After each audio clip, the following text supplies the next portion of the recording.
listening to The Kula Ring, a podcast made for manufacturing marketers. Here are Carmen Perry and Jeff White. Welcome to The Kula Ring, a podcast for manufacturing marketers brought to you by Kula Partners. My name is Jeff White, and joining me today is Carmen Perry. Carmen, how are you doing, sir? I'm doing well. And per normal, I'm excited for today's show, but for a different reason this time. I'll admit. What I think is interesting about today, never let it be said that the Kula Ring doesn't try to follow the trends, and AI is on the tip of every marketer's tongue, and you could probably, I don't know, if you printed out all the blog posts or podcast transcripts or whatever written about how AI is going to impact marketing, you could probably ride that trail to the moon and back, but no question. But we're not going to talk about any of that today. So we're but we are talking about AI, right? Which is kind of fun. Anyway, more from a manufacturing lens. So let's get into it. Right on. So joining us today is Abby Gua. Abby is the marketing director at GraphCore. Welcome to the Kula Ring, Abby. Thank you, Jeff. Thank you, Carmen, for having me. Abby, it's awesome to have you on the show. I want to let's start by understanding GraphCore, and then I want to know how you ended up there. But first things first, tell our audience what GraphCore is and does. Yeah, actually, GraphCore is an AI semiconductor company. So now I think everyone is super familiar with LLMs, like ChatGPT. Everyone's talking ChatGPT since December of 2022. And then all of a sudden, everyone's like, no, what is AI and what is LLMs? This is kind of fascinating. So basically, we build chips for our customers. So they put chips and our systems in their data center firstly to train their models like ChatGPT, maybe before ChatGPT there was like ResNet, that's all those traditional slightly smaller AI models, and then after training they can also deploy their models on our chips to do the inference. For example, after they train the models like ChatGPT, and then they deploy them, so people can just log in, register, and then start to use them. Every request you send to the model, and then they give you answer. So that's a process of inference. So our chips can do both training when you build the model, and we can do also inference when a user starts to use the model and send request. Yeah, that's basically how the product works. Yeah, so these are really specialized computer graphics chips, but computer chips that are used specifically for large language models and nothing else. Yeah, and it can be used for all the models you consider now, AI models. So now large language model it becomes only I think the dominant models in the market since 2022 after ChatGPT was launched. So before actually long years there has been a lot of different types of models people are using. It's just before 2022, maybe if you are not in this industry, very few people have heard about it before. For example, we support large language models, including large language models, and also some CV models. For example, if you are autonomous driving car and you see all these kind of images on the road, right? You'll see people walking by other cars, and then there, behind all these, there is also some models. We call it computer vision models. So we kind of grab the data from the images and then do a computing from in a data center or on the edge in the car. So that's also a different types of model called CV. Yeah, so there are actually a lot of different models doing different types of workloads. It's now people's mind is really occupied by a large language model right now. Yeah. Which I think is got to be part of the challenge as a marketer in this space. But how did you end up there? Let's talk about that first. So that's a very epic. Every time I share this story, people were like, "Oh wow," because GraphCore was founded in 2016. That's the year when all the now famous AI startups were founded, like OpenAI. Also, there are there are other like AI chip companies, startups in the US also founded the same year. So that's why 2016 we consider it as a year of start of AI boom. So actually, we firstly we were founded in Bath, England. Then later on, we moved our headquarters to Bristol. Actually, Bristol of England is a very big hub of AI semiconductor, which very few people know about it. Like there, you can see also other semiconductor companies has been there for like years. I joined GraphCore in 2019 when we launched our first product. So because before you have a product, you kind of like don't really need a lot of go to market, right? And then on 2019, right after we have the first generation of our chips and products, I joined them and started to lead the Asia Pacific market. Yeah, and it's funny because back then we were quite like well known in the Western media. They all say, "Oh, GraphCore was the only rival to NVIDIA, and GraphCore is the only like AI chip unicorn in Europe because all the rest are in the US." Yeah, and so we were high profile in the Western world, but like back in Asia, like actually not like very few people heard about it before. That's when I joined and started to kind of like build everything from scratch, really from nothing to really kind of like a AI chip superstar in Asia till now. And then you've moved and basically taken over the U.S. market as well. Oh yeah, like I were so for Asia market, especially like China is a big market for us. So I I'm leading. So right now I'm leading the Asia Pacific market, like including China, Japan, Korea, like Singapore and Southeast Asia market, and a little bit of India and Australia. Yeah, but like the East Asia market is a big one, and then at the same time I support like my CEO and CMO on the EMEA and America market. EMEA including the Europe, like Middle East, all these areas, and also America market. Yeah. You touched a bit on kind of starting around you know, kind of competing with NVIDIA, and I want to come back to that. But before we get to that, let's talk a bit about who GraphCore's customers are. Like, who are you selling to?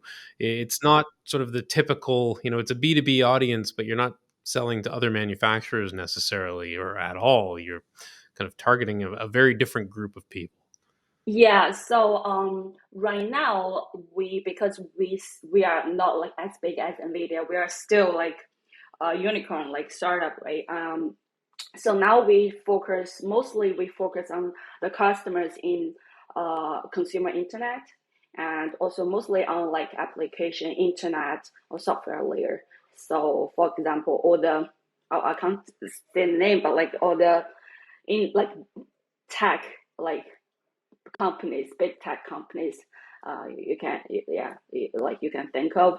They are the type of customer we are focusing on, and also at the same time because these customers they're big, right? They're building applications, they're building like e-commerce service, they're building like e-wallet, everything or something like that. So they're basically providing applications to end users, and at that because they are big, so they have their own data center. So for this type of customer, we just sell to their data center like indirectly, so they can use our chips in their data center. But for some small and medium customers, they don't have their data center because data center is really expensive to build.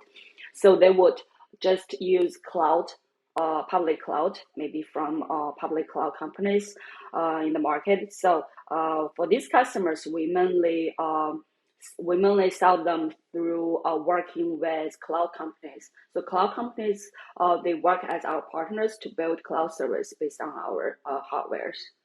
Yeah, and also some customers buy directly from our server OEMs. So because we are accelerator, so some our server OEM partners like Dow, they also sell like together with our product as an integrated solution. So that's basically three different approaches to customers and different types of customers. Seems to be an incredibly dynamic environment, Abby.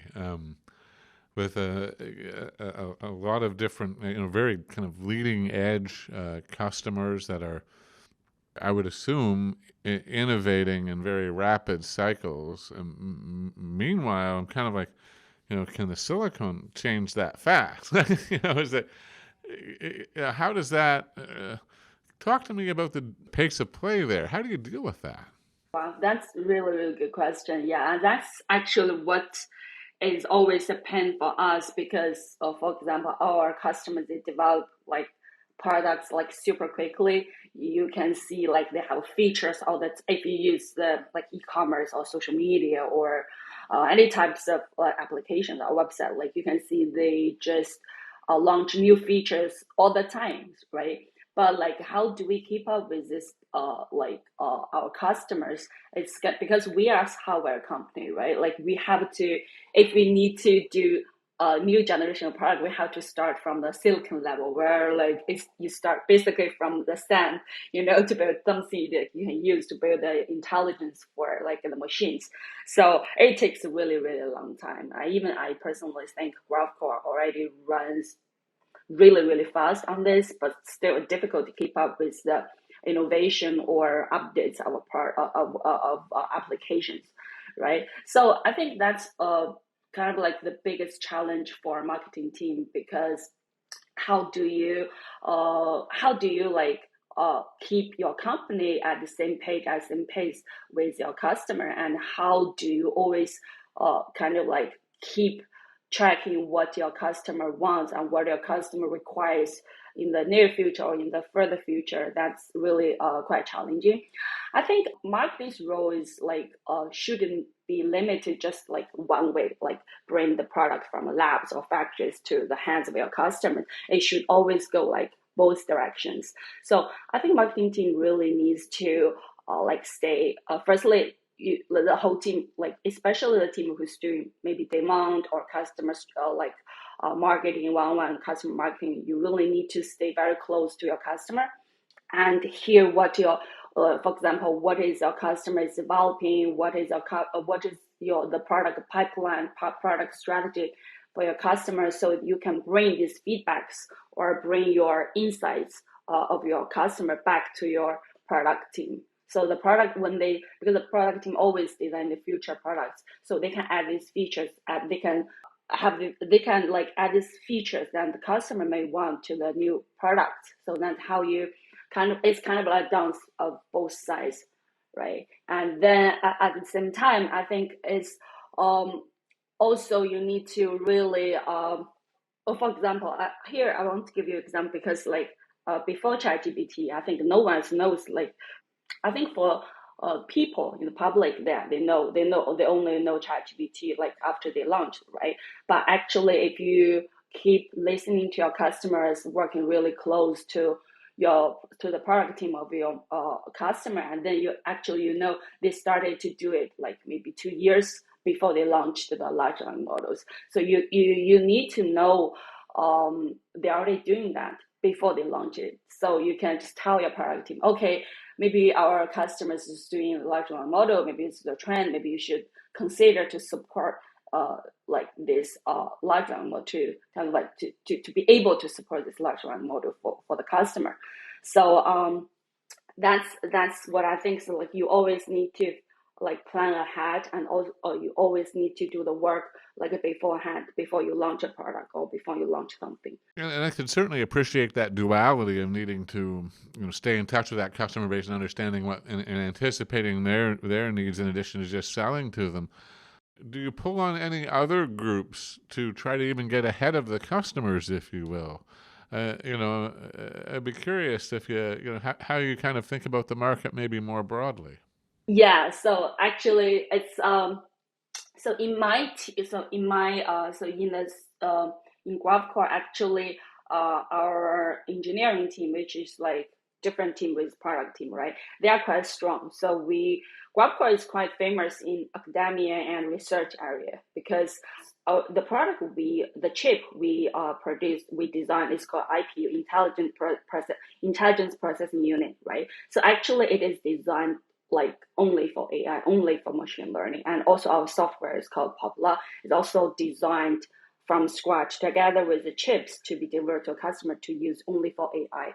So actually, we one of the approaches that we keep ahead of a customer sometimes. Yeah, firstly, you need to listen to your customers. How do you keep ahead of a customer? Is like we work with the top researchers and we work with the top universities like a university in the US, in Europe, and in Asia to we support their papers. We do the research together with the team, and so we got to know, and also we're building the trend together with all the top researchers in the world. And normally it happens like this. So the innovation happens first in academia or in research area, then the commercial companies will follow. So the commercial companies are actually our customers. That's how you stay ahead, or how do you lead the voice or lead the trend in the market. So you can like in this way, so you can also lead your customers. Almost a pharma kind of model where you're working in conjunction with deeply with the education and researchers and the people who are truly kind of finding the absolute cutting edge of these things and then looking to commercialize it, and at that point they already know your hardware, so they're comfortable with it. They're probably going to move ahead with that.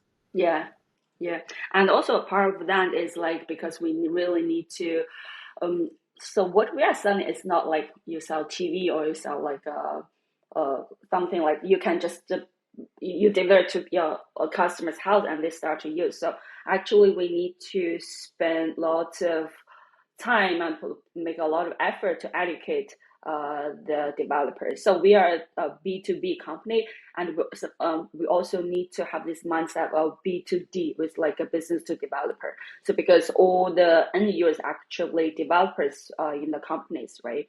So we need to like spend a lot of time tutoring how to use our product, and at the same time make our product like, and especially software, is super easy to use and very mature. So like I think by doing this, we kind of also educating the whole market from firstly from universities, firstly from research labs, and then gradually to commercial companies. So the people will switch their habit from using maybe NVIDIA CUDA to our software to program to do things. That's a long-term effort. Like you really need to put years of hard work to really transfer or to educate your customer and user developers to use your software instead of your competitors. Yeah. Abby, help me understand the role that the industry analysts, maybe the investor community, VCs, etc. How are you leveraging that knowledge base, or are you? Yeah. So because we still in it's kind of like in the startup mode, right? Like we've been here for like 7 years, for 8 years. Yeah, but like we're still a very young company, like as a hardware, especially a semiconductor company, because all the big semiconductor company you can see on the market is like pretty old, like decades of years old already. So we are relatively young, still very young. So actually in this kind of slightly small team, and also in the startup kind of like vibe. So all the like other team is kind of like have multiple roles. So for me, it's a marketing role, but what I do is like everything you consider from between the labs and customers revenue is like I cover all this. So that's actually a question is like really that's a really good question, like to that allow me to share like what kind of a marketing role is in a startup like this. So now we are still like a VC backed company. So a lot of the times we need to consider the, if you call it investor relationships, yeah, we don't really call that much, but like sometimes you really need to influence the investors as well. And sometimes you also need to influence government officials as well, because right now AI is becoming more and more like national security level technology. So all the governments trying to put their hands on a lot of different areas in AI, especially hardwares. So we need to kind of like, firstly, we need to make sure everything we do is legal, and then we need to make sure everything we do is supported by will be like is supported by the not supported by government, but like it will definitely go along with the policies, and also especially on AI safety level, we need to like fully aligned with the government policymakers. Yeah, that is an interesting dynamic, I would think, with the the emerging regulatory frameworks that you're working within, and yeah, that would.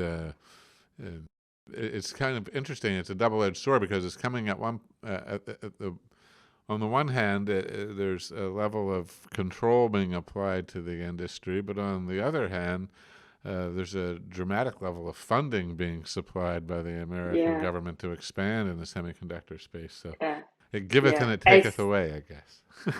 yeah. All the government is like, I think is trying very all the governments trying very hard to kind of like invest in semiconductor, because basically uh, it's a brain for all the intelligence, uh, like machine intelligence. Because yeah, if you don't build a really like powerful like computing brain for the applications, I think the whole AI application layer, platform layer, and will be like pushed back a lot by hardwares.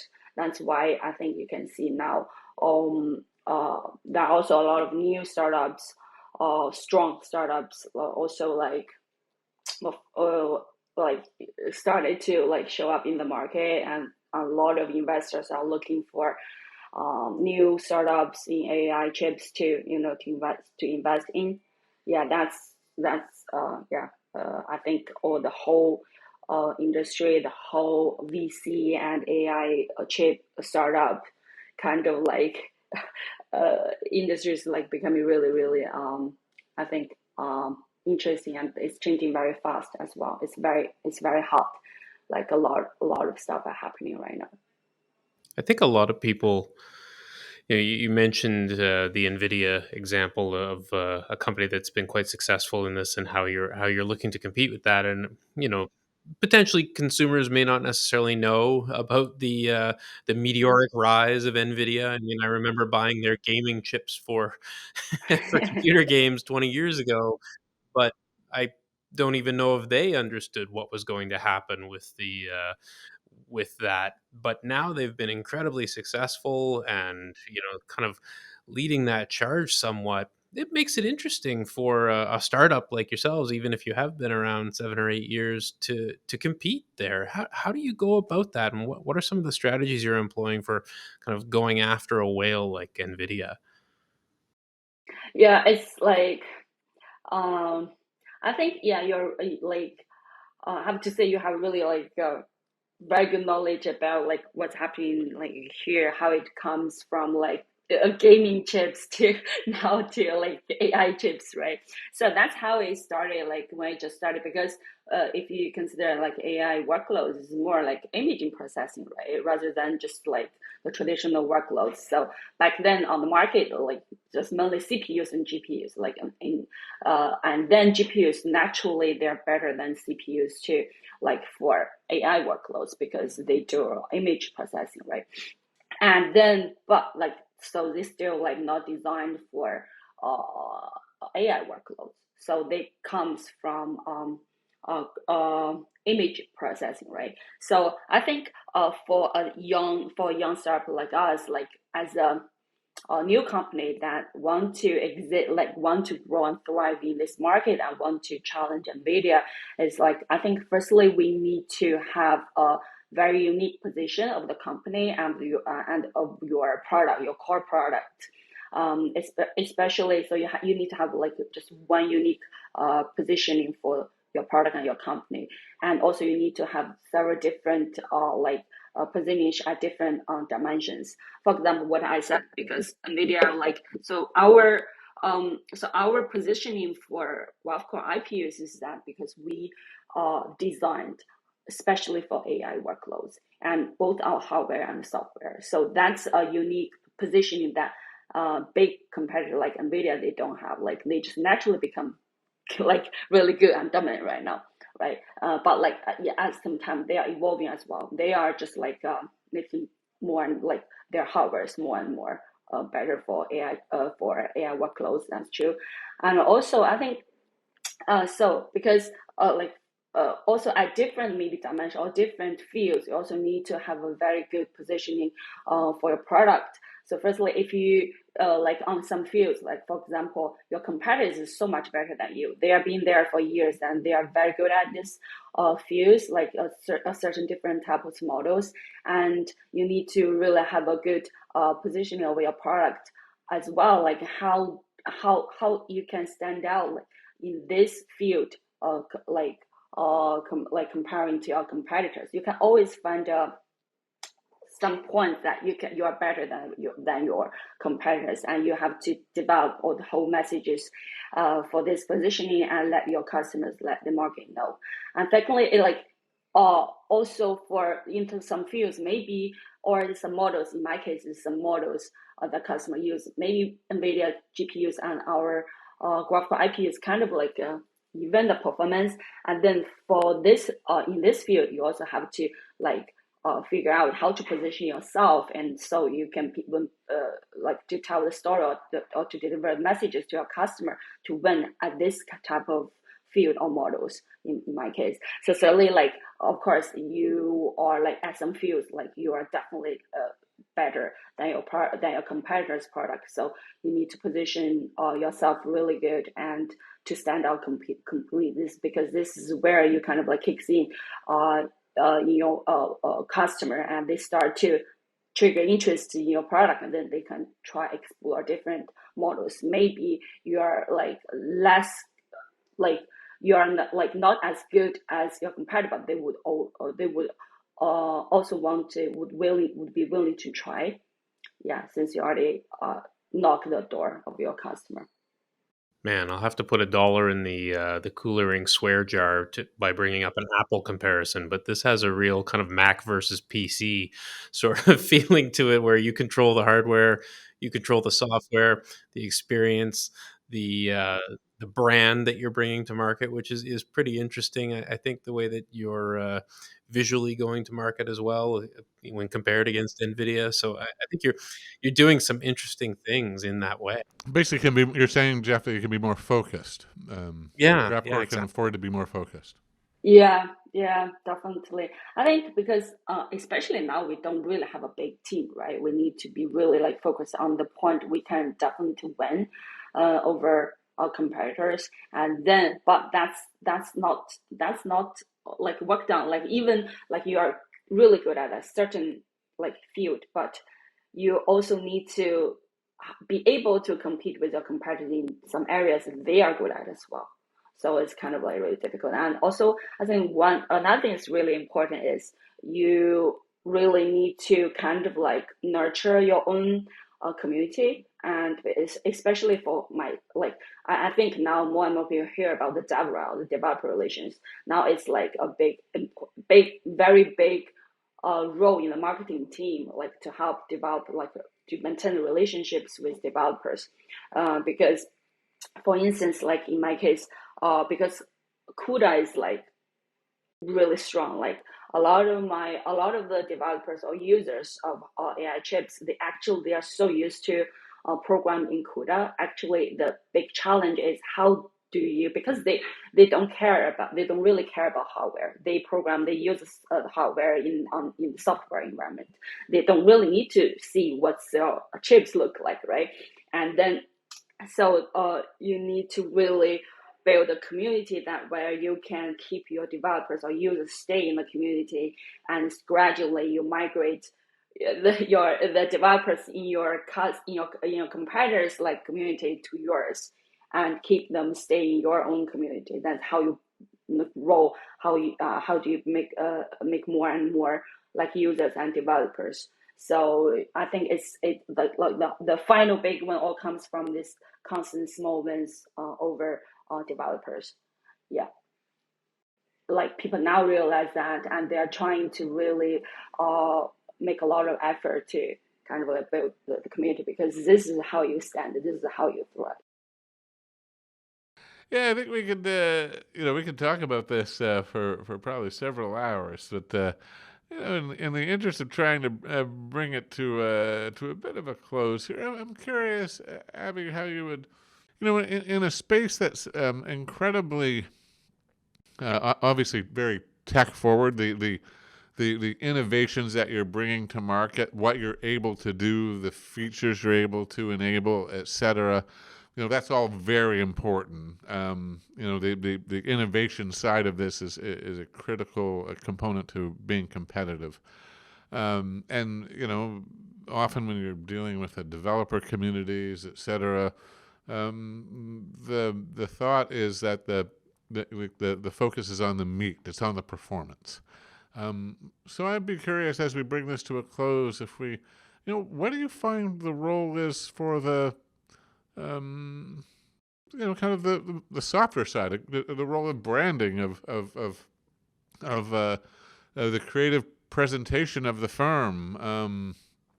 Does that have a role to play here, or are you finding that kind of initiative takes the back seat to the more hard-nosed sales benefits, as it were? So I think on the branding thing is like, because it's funny because there are two actually in this, especially in like really technical industry like AI semiconductor. It's like there are two different kind of a mindset to do marketing. One mindset is like engineering mindset, like you can see like Intel, all the blue color, all the design of the website is like very engineering thinking. They literally just like do everything from like a more engineering mindset.